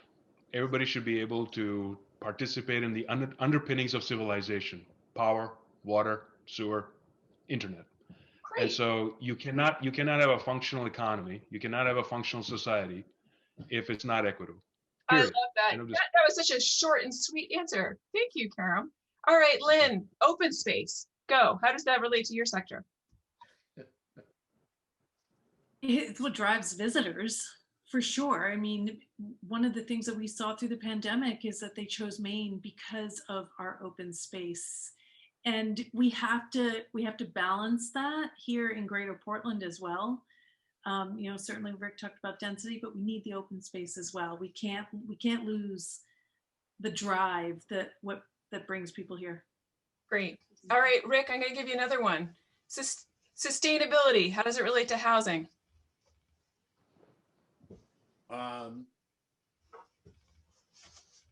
It means whether or not people can actually survive in housing. It's the essence of housing, meaning from the idea of being able to provide an energy resource to your home that's viable and at some point renewable, to the idea of being able to protect yourself from heat zones and, as you know, in your coastal areas, flooding. So sustainability has to underpin a housing strategy. And in fact, it needs to lead sustainability needs to be one of the leading principles of housing development. Great. Thank you, Rick. Baja, I'm going to ask you to do it with transportation. How does transportation relate to climate and resilience? Oh, it's a core component of obviously what puts out the greenhouse gases, but also is a huge element of how we move around and interact and work together around the world. So in order to improve the way that we connect as humans and become more sustainable systems, we have to actually be thinking about all of these systems and how they overlap and interact. Transportation system obviously is a huge sector, both for providing and putting carbon out there, but also an opportunity, right, for improvement, and all kinds of opportunities exist in all different levels there.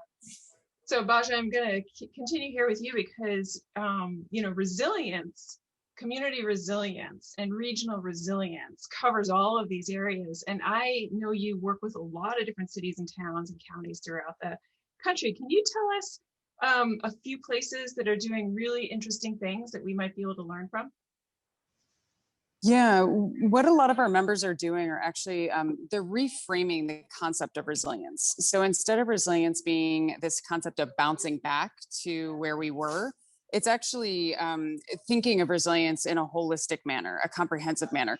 It's resilience being year round. We want communities to be resilient and to have that adaptive capacity in the year round.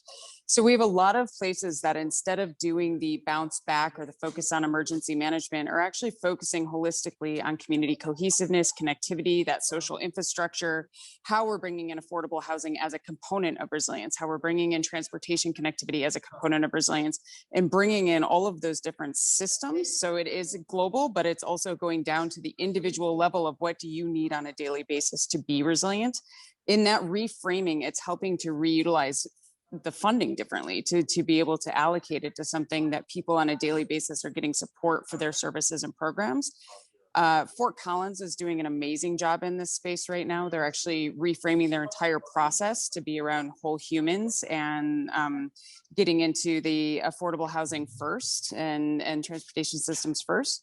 I would also say cities that are really far ahead are ones like Evanston or Asheville, who are also starting to do reparations-based financing and other work like that to come to acknowledge the history of where we are, why some communities are not as resilient as others, or have had to be more resilient based on the different prejudice and racism in our policies and practices. So how are we making sure that we're looking at resilience holistically? And that's where we're seeing a lot of progress in our communities. Thanks, Baja. And Rick, I'm going to go quickly back to you on this because I know Boston's done a lot of resiliency planning. What do you think are some of the things that we should be learning from the work that's being done in that city? So, one of the cornerstones of our work was really doing good scientific based work, specifically around our vulnerability assessment. We did a very thorough, and if Greater Portland hasn't had a chance to do this yet, I would highly encourage you to do a vulnerability assessment to understand what it means to see greater levels of precipitation. And I know it's hard to think about in Maine, but higher levels of heat and heat zone influences that might occur up in your part of our country. And also, of course, coastal flooding, surges, and also its relationship to equity. And the relationship to equity, as Baja was talking about, we have a serious set of equity concerns relative to very vulnerable populations that will be affected by climate impacts.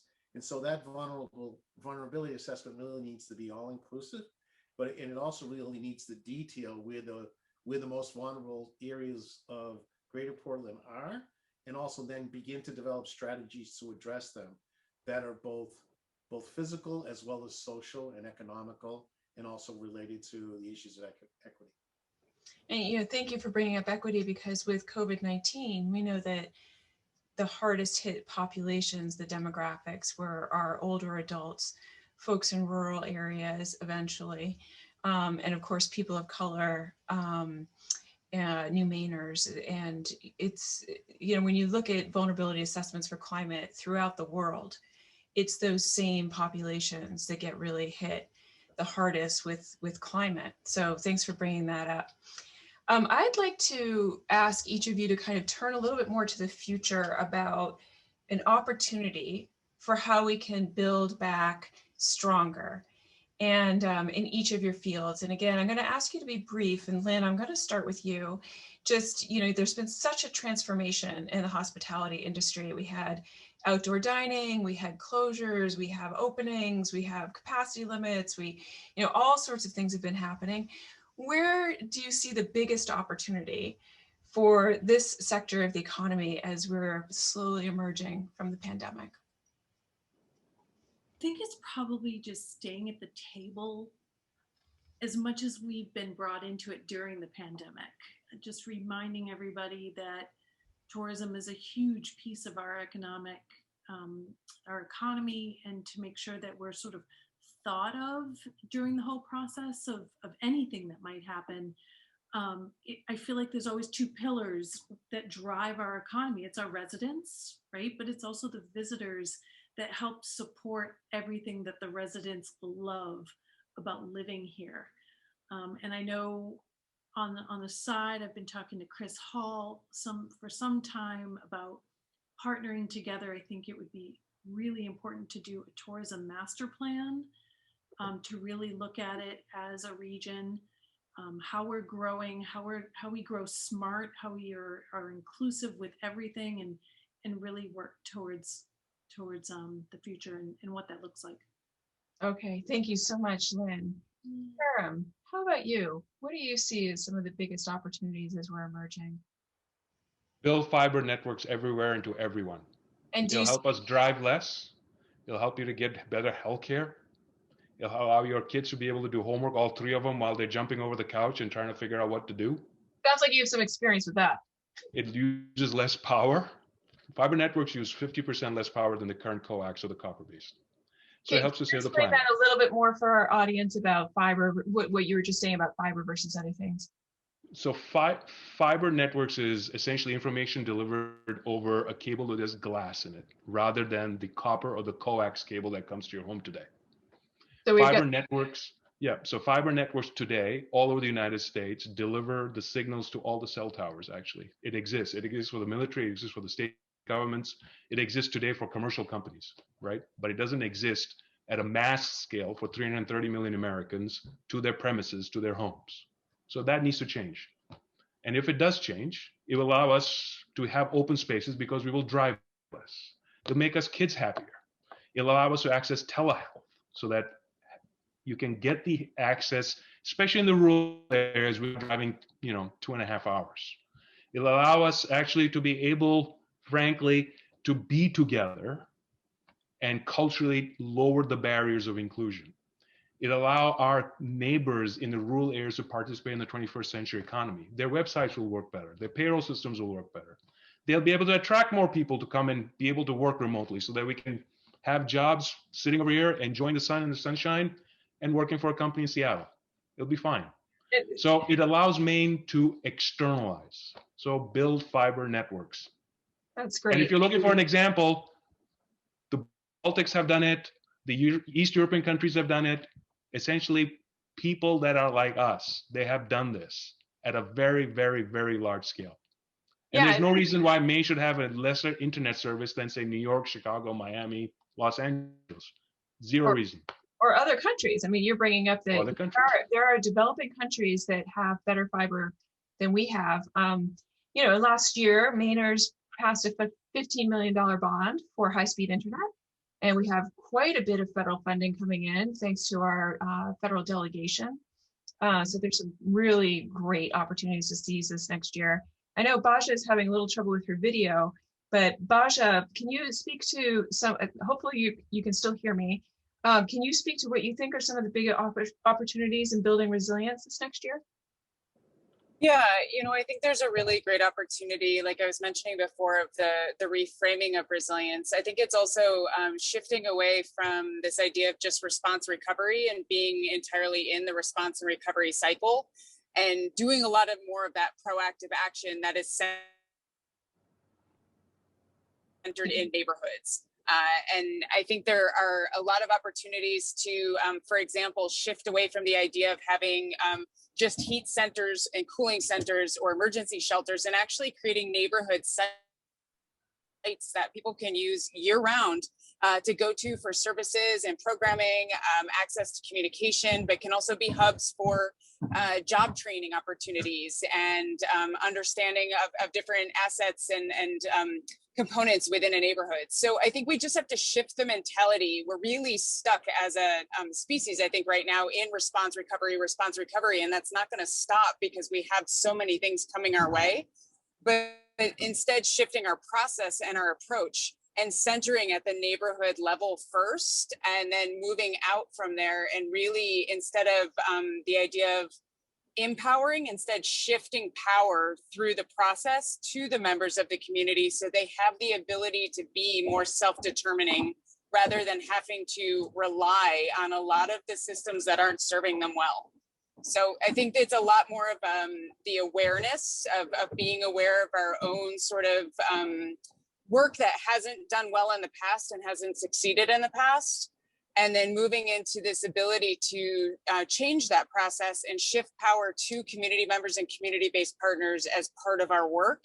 That will help to increase resilience and hopefully change the way and the dynamics that we interact.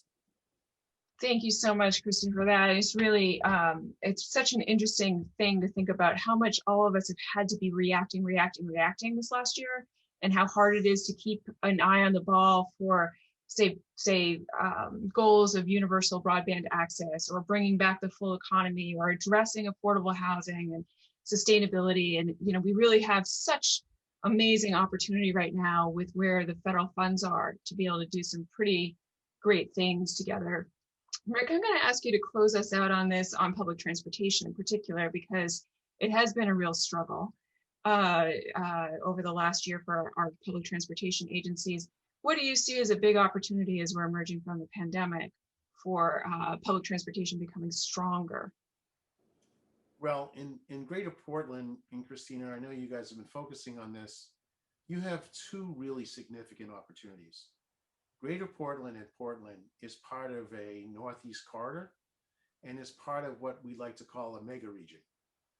And how you think about Portland and Greater Portland as part of that mega region, which connects through Boston, goes into Connecticut and New York, and even all the way down to DC, is really important. And how we think about passenger rail and high-speed passenger rail within that corridor is critically important, because the work sheds then get bigger. And people from different parts of the Northeast corridor can connect economies and clusters. Clusters that we might have in Boston might be able to move up to Portland, Maine. clusters that might have relationship and access to work and workforce in Boston might see that as being more viable. So the first thing I want to say is think about passenger rail, and then think about regional rail. Also, how do you connect within Maine relative to your job sheds and also the connectivity of your economies and clusters? And then finally, not only regional rail, but EMUs, electrified motorized units, which I know you're aware of. But you can imagine within greater Portland, knowing the rail network that you have, ways to connect your communities that are 21st century, that are being done in other parts of the world. So that's the first point I wanted to make, is really thinking about rail in a 21st century way relative to both your relationship within the Northeast Corridor, but also your relationship to connecting people within Greater Portland and also within your state. The other point I want to make is that you have a heavy reliance on surface transportation. So Portland and Greater Portland could be one of the leaders in this country in thinking about how to make their surface transportation electric and how to make that electric surface transportation system a 21st century system, and really be the leaders in environmental opportunities that relate to how your surface transportation system runs and connects, and also the mini networks of surface transportation, the 1 mile opportunities, connecting rural areas to other economic centers in your communities, and how surface transportation and, yes, BRT or exclusive lanes for buses, and I know you're very familiar with this, can really be part of it. And the couple of last points. You're blessed with an incredible water transportation system already.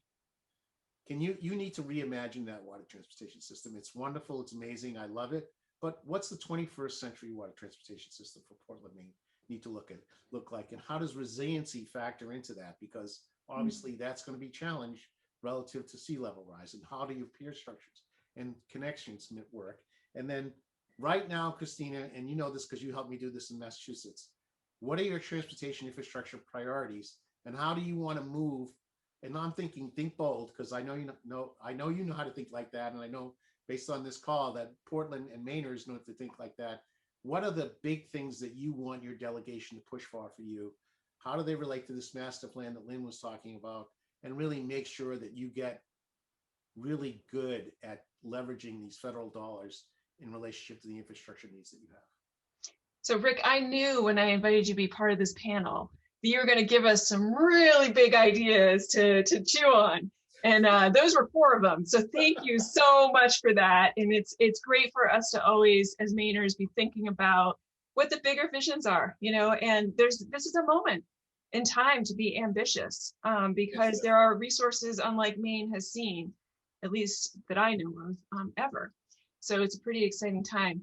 Our time is at our end right now. I want to thank all of you for your insights on how we continue to overcome the challenges of this last year.